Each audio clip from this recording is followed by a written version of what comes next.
So the good news is we are gaining on it. The bad news is we're gaining on it a few yards at a time, and the public obviously wants this vaccine as fast as possible, as do we.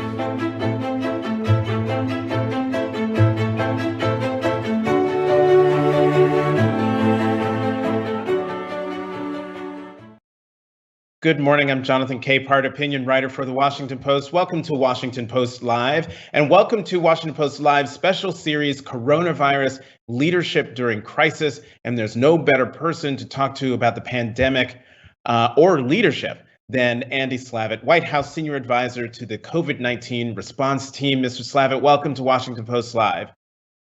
Thanks, Jonathan. Good to be here.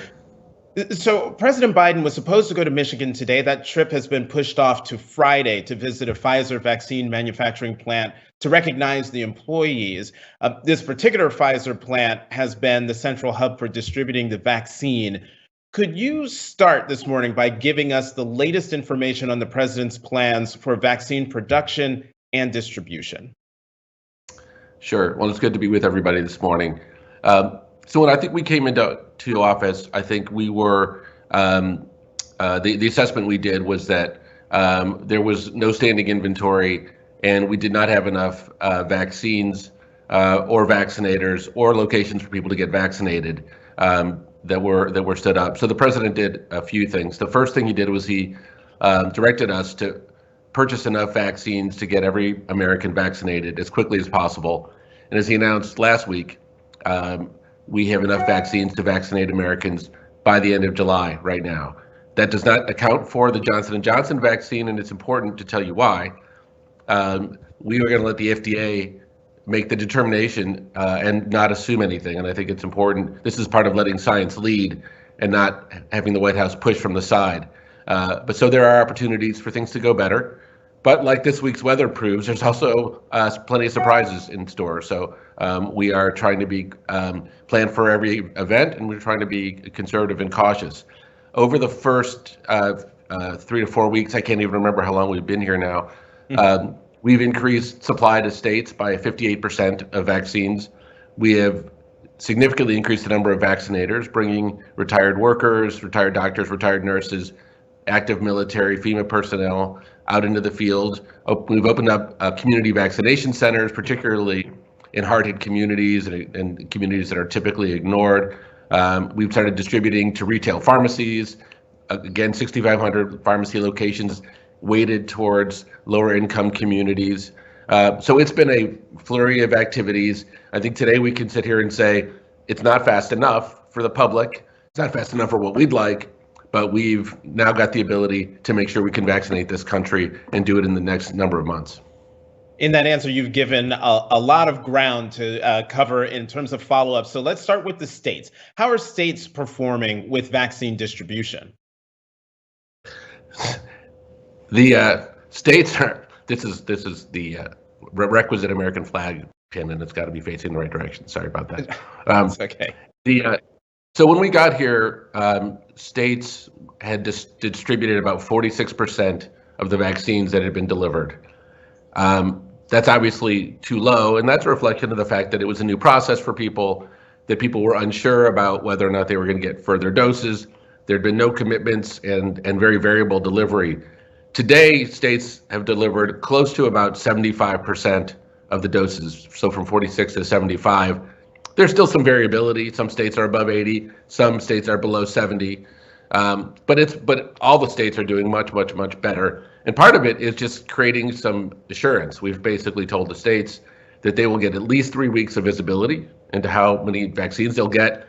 And if anything, we're going to try to beat those numbers. We will never come below those numbers. So making those commitments, while I think people are often loath to want to make commitments, making them just makes the whole system go better. Because as you know, Jonathan, in a shortage, which is what we're facing, what do people do? They hoard. And so if you don't give them transparency, they will hoard more. So by telling them, we will promise you these deliveries, that actually allows people to give the vaccines out that they're holding on to. In terms of distribution, the National Guard is participating. What role is the National Guard playing? So states have, and we have gone at the federal level and fund the use of the National Guard in their states. They are setting up vaccination sites.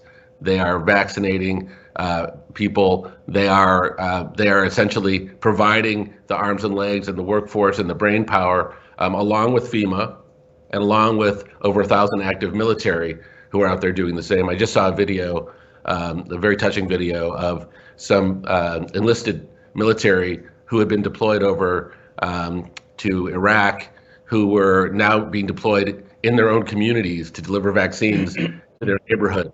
And the enlisted soldier said that it was one of the most meaningful and surprising experiences that he's had. And I think hopefully, as we try to come out of this, people will realize that everybody is part of the solution in some way. And it's very hard for people to sit home and do nothing in the middle of a crisis.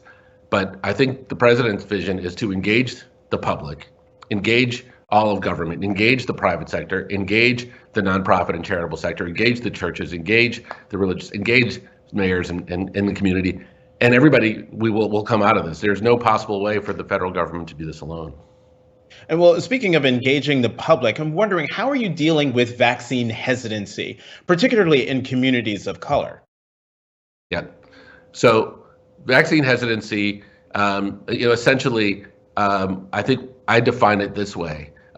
People who have questions, legitimate questions, about whether or not they should take a vaccine. And if we don't treat them as legitimate questions that deserve legitimate, straightforward answers, then we will lose people. So it's all well and good, and I think there will be important messaging and consistent messaging about how safe the vaccines are and so forth. But that's not the answer. The answer is a dialogue. It's a dialogue in communities of color about their concerns. It's a dialogue with younger people who may have their own issues. It's a dialogue of anybody who has questions.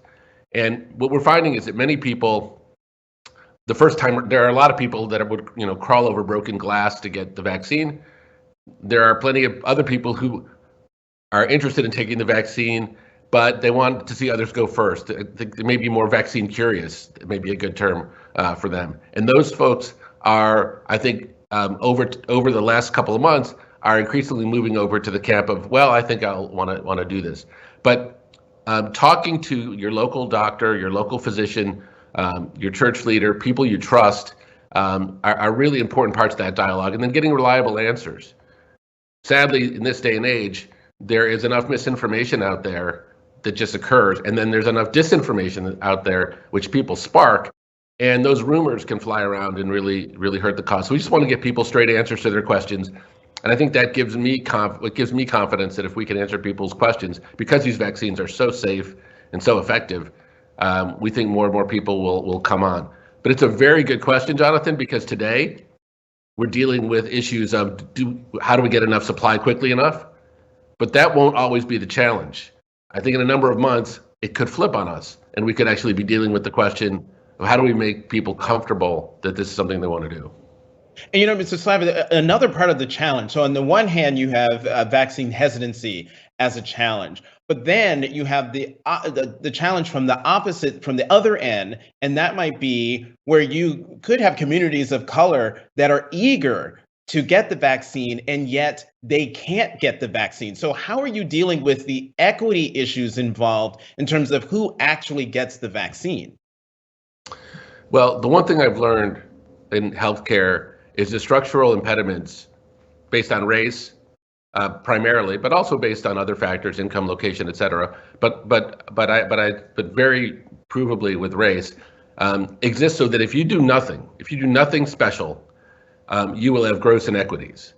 And this is a perfect example of this. A pharmacy in a low-income neighborhood, maybe in a Black community, has vaccines. they open for those vaccines. There are appointments that come online, and people who are living far away in wealthy communities have plenty of kids with laptops and iPads and iPhones that are jumping all over those appointments.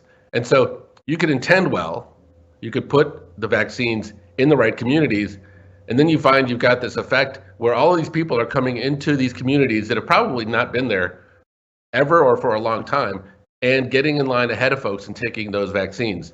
So my message is you have to actively take steps to prevent this from happening, because at the same time, the low-income communities and communities of color are also communities that have a higher proportion, as we know, of death and hospitalization, largely occupationally. And so we have to fight against this. We've created a health equity task force. It is a top position, and we have a number of not just strategies, but operational activities, getting mobile vans into communities, distributing into federally qualified health centers, requesting and instructing folks to play a community navigator role to help people find vaccines, and reserving appointments and having neighborhood pharmacies reserve appointments for people from the community. We have to do all of these things and more. And we have some good stories of when you do these things, it works. We had an event in North Carolina, the state put on an event that disproportionately drew from low-income people because they reserved the morning appointments and provided transportation, and they went through the churches. So that's more work. That's more work for people to do, but you have to do that work, because otherwise we will just continue to vaccinate the people who are just clamoring for it. And unfortunately, when you clamor for it, you do clamor over other people, and we have to be very, very intentional about it. Well, to your point about, when you started talking about the pharmacy in a community of color, but it's people not from the neighborhood who are getting the appointments. Laura Jarrett at CNN last week did a story about that very thing happening at a local pharmacy. I believe it was in Queens. And so that is emblematic of what you're talking about. You were saying before, many people have questions. And so I've got questions from folks in the audience. I'm going to go through each of them one after the other. The first one is from Kevin Donnelly in Illinois. He asks, what is the administration's plan broadly around onshoring of the U.S. healthcare supply, and specifically about the current PPE disconnect? This is a great question and a big priority. So to take something like these febrile gloves that anybody who is administering a vaccine or in a hospital needs to wear. Only about 5% of them have been made on shore. 95% of them come from Asian countries. And if anybody in a hospital can tell you, we're in deep shortage of those as an example. So we use the Defense Production Act, which is an act that allows us to direct manufacturing here in the U.S. And we are beginning to onshore those gloves immediately. And by December, we will be producing 1 billion gloves a month in the U.S. And we are going to be doing that item by item. We are doing this with other items, and it's an important win because we need the resilience and reliability of having these items here available to us in the U.S. Obviously, more manufacturing jobs is a great thing, and so we are absolutely going to turn the tide on that. The next question comes from Charles Crisostomo in Maryland. His question is, when do you think states will see a substantial increase in vaccine supply deliveries? Well, thank you for the question, Charles. I think what we're going to see is every week a continued ramp. So we've been taking up, when we got here January 20th, about 8.6 million vaccines were being distributed to states. Today, that number is 13.5 million. On top of that, we have retail pharmacy and federally qualified health centers. So there's been a 60% increase already, and I think that will continue.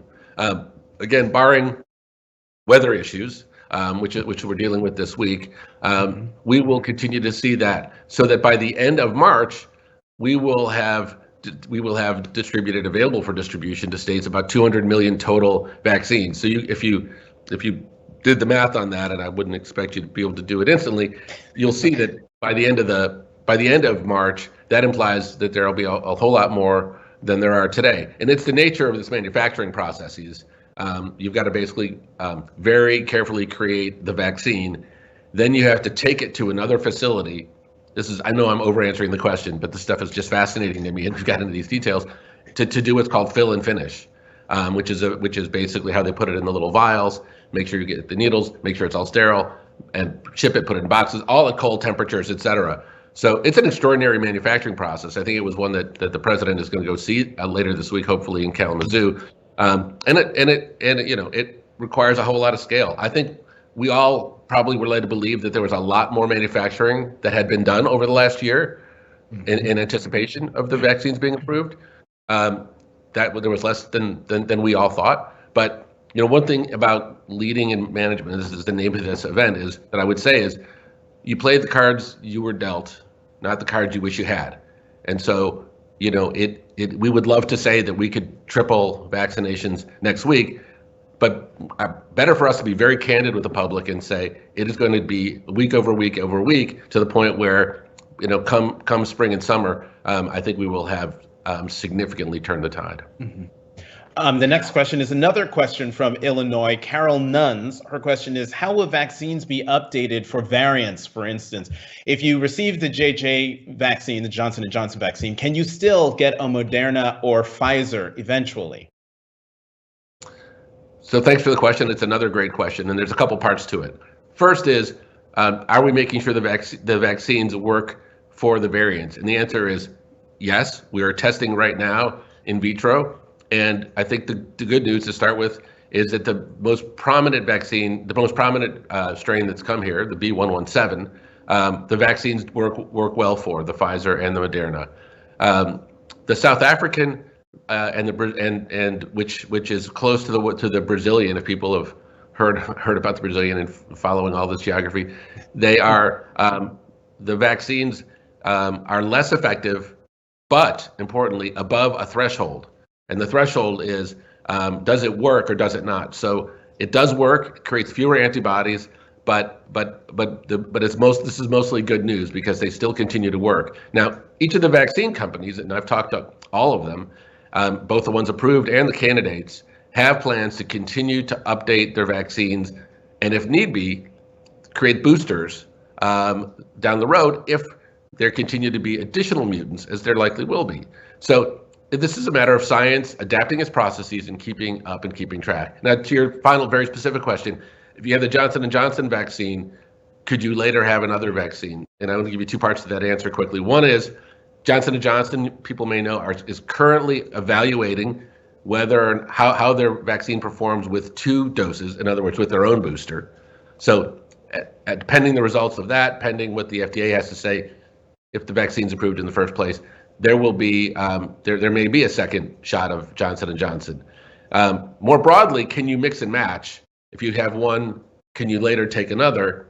And the answer is try to remember which one you had, because that's what's been tested. It's preferable to have the same one you had before. But if you forgot, don't panic. You can take another one, and the CDC says that's fine in that case. Sorry for the long answer. Yeah, look, more information is better than less or none. So thank you very much for that, Mr. Slavitt. I want to ask you about testing. It's been reported that the Biden administration is finalizing contracts with 6 companies to provide more than 60 million at-home coronavirus tests by the end of summer. When will this be finalized, and how much will it cost? So I want to clarify that these are at-home or point-of-care tests. So okay. These are instant tests, some at home, some you take at a point of care. The cost of the tests will vary, and I think it's a critical question, because the more manufacturing scale there is, the more those costs will come down. But if people are going to take tests on a regular basis, the goal, and we're not there yet, but the goal is to have tests that are available for $10 or less. That's not where we are today. Today, some of these tests are $30, some are more, and there are some people who are making tests that they could sell for $30 that they're selling for a lot more than that. And that's just not going to work, because remember, it's not about testing. It's about the uses of the testing. It's about getting back to school. It's about getting back to work. It's about attending events and weddings and family gatherings. So if you have to spend $150 or $120 every time you want to go out of the house, that just doesn't work. So we need lower and lower and lower cost testing. That's why we're investing so much in these tests, so that they scale, that they have a lot of the production capacity, and that they will bring their costs down. There's also been a lot of questions about the accuracy around those tests. Are these new at-home tests, or as you also say they're at-home and point-of-care tests, are they more accurate now? Yeah, they are. The antigen tests that you're referring to are accurate. They're the ones that are all through EUA. But one of the things that I think is interesting is, just play this mind exercise. If you had a test that was 80% accurate, but was so inexpensive you could take it 5 times a week, or one that was 90% accurate, but was so expensive you could only take it once a week, which would you rather have? So, in other words, would we trade off for some tests a little bit of accuracy in exchange for the ability to take it more frequently? And of course, the math would say that you would be willing for certain tests where you're not symptomatic, you just want to know whether you can go out of the house. You would trade off a little bit of the accuracy. So we tend to get caught up in these numbers, 95%, 90%, et cetera. And I understand why that is, of course, because we want to know for certain. But what we're really doing is we're reducing our risk. And if you take a test 5 times in a row and it's 80% accurate, you got a pretty good sense of how you're doing. So I don't want to say that these are not accurate enough. They are sensitive.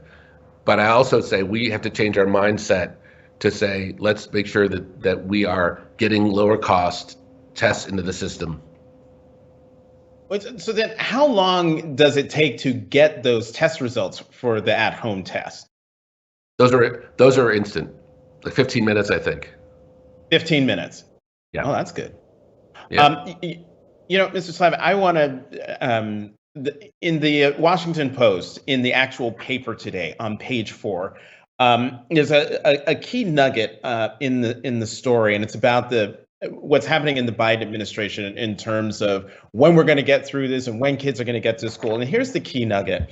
The Biden administration is struggling to give precise, consistent answers to 2 key questions. When will the pandemic truly be behind us? And short of that, when can children safely return to school? Mr. Slavitt, could you give us a precise answer to those 2 questions? So the problem, of course, is there is no precise answer. And we struggle because, we hear people, they want to know something certainly. And I don't mean this in a political way, but I think we've lived for a year with a lot of overpromises, a lot of the solutions around the corner, this is going away, et cetera, et cetera. And I think we are very sensitive and very reluctant to try to overpromise. One of the reasons why I think the public is so fatigued is because no one was ever asked to prepare for a marathon. People were told, this is a sprint and it's going to be over soon. And so I think the president, who on a town hall this week said, look, he's very hopeful by Christmas. That's a reasonable answer. But the rest of us are hired to get the job done, not make forecasts and make predictions. So there's a lot we don't know about the future. We don't know exactly what's going to happen with the variants. We don't know exactly how many people are going to take the vaccine. We don't know a lot of things. And so we are trying not to give a false sense of security and a false sense of precision where none exists. And I know that makes people less comfortable, but I also know people want to be leveled with and they want to be told the truth. And sometimes the truth is a little more complex and it can't be done in a soundbite. And so I think we're doing our best to be as honest as possible. And what you're hearing is that there are no solid answers. There is no precise exact date. But what you should be comfortable in is that the team is using every available resource of the federal government and the country to get it done as quickly as possible. In a previous answer, you said something that piqued my interest. You were saying you deal with the cards you're dealt, not the cards you wished you had, or something like that. And it made me wonder, were you, meaning the Biden administration, were you given any cards Because I remember during the transition, there were plenty of stories about how the Biden transition team, particularly the COVID team, had no visibility into what the Trump administration was doing in that time between Election Day and Inauguration Day. So bring us inside the room. How much information were you getting from the previous administration to prepare for the pandemic that was going to become your responsibility on January 20th? I want to be careful to answer this in a way that is direct and responsive, but not seen as overly political and not unnecessarily bad-mouthing anybody. There are very good people that were working on the pandemic before we got here. Many of them are still here. They're career civil servants, and they've been doing yeoman's job. I think what we lacked was, certainly, it's no secret, we lacked a president who was willing to be accountable. And so we pushed things off to states. And that made it harder for, I think, the rest of their team. And so we had no plan. We certainly had no plan that we were handed, which was puzzling to us. There wasn't as much inventory of vaccine as we had believed, and there weren't plans to actually go the last mile. So there was a great effort to produce vaccines and get the scientific machinery working, but once those vaccines were shipped, that was sort of the end of the job. I think the hard part here is the last mile, getting these to communities, getting them to people, getting them to communities that really need them. We talked a little bit earlier about communities of color, but there's lots of other communities also, prisons, homeless populations, et cetera. So, we declare success when the needle is in someone's arm and they're better. And so I don't want to get into like were they doing their jobs or not. There were people here who were doing very good work. I think we came in and felt that we had to put together a plan, level with the public. We have the blessing of having a very supportive president and vice president, a very inquisitive president and vice president who want to know all these details.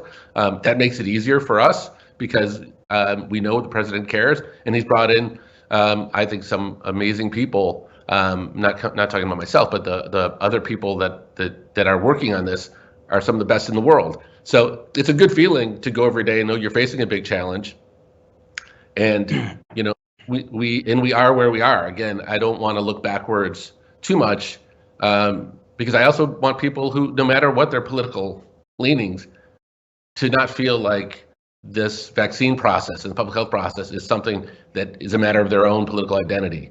It's a matter of their family's health and their community's health. And I hear you on that and understand why you're being very careful about not wading into the politics of it all. So in this last question, because I know you have a hard out at 10, given that there are career people who have been working on this and who are there now since the Biden administration has been in, have you noticed a resurgence, if you will, in terms of activity and process and ideas and energy coming from all the entities involved in making sure that we do get through to the other side of this pandemic? We have. I mean, we heard a comment from FEMA that said we are getting to do our jobs. I mean, we are now like the sky's the limit, and it feels good to them.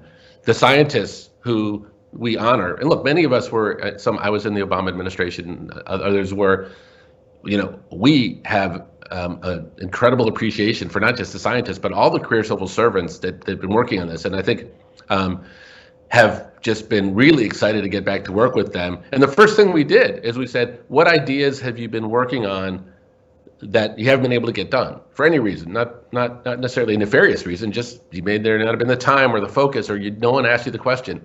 And the first handful of things we did were ideas that career civil service said, hey, we're really smart, we would do this. And just enabling them and said, go do that. Go open up this vaccination clinic site. Absolutely. You want to go create an adaptive process for more therapeutics, go do that. And we at the White House, taking the approach to say, do your jobs, tell us what you need, we will build a strategy around you, as opposed to we will tell you what to do, I hope is refreshing to people. But we have to prove ourselves. I think the political class needs to come and improve themselves to the career civil servants as much as anything else, because these are the people that are here day in, day out. They're going to be here day in, day out for decades, and you got to honor their work. As you mentioned, in the Obama administration, you were the acting administrator of the Centers for Medicare and Medicaid Services. In the Biden administration, you are the White House senior advisor to the COVID-19 response team. Andy Slavitt, thank you very, very much for coming to Washington Post Live. Thanks for having me. And thank you for tuning in. Today at noon Eastern, my colleague Jeff Edgers will be in conversation with the award-winning director Ava DuVernay about her new initiative to promote diversity in the business of Hollywood. I'm Jonathan Capehart, opinion writer for the Washington Post. Thank you for tuning into Washington Post Live.